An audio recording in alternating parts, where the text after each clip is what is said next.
είναι βρε?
When I close my eyes,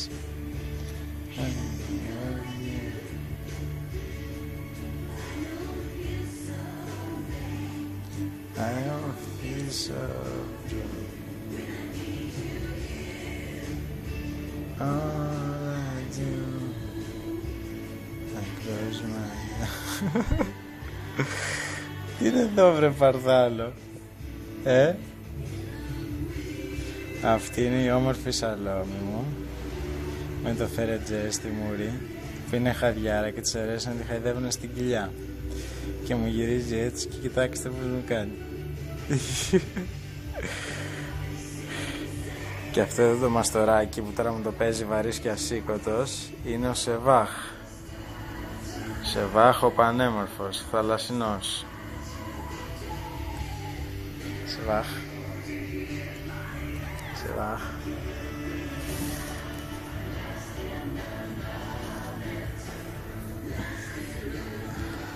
Άκου Σεβάχ.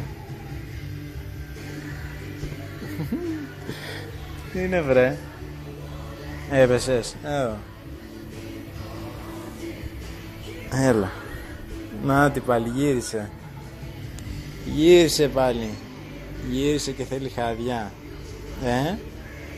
Θα μου γίνεις εύκολη? Τα ματάκια σας θέλουν καθάρισμα. Θα σας πάρω το κολλήριο. Πείτε γεια σας. Πείτε γεια σας. Σεβάχ, Σαλόμη.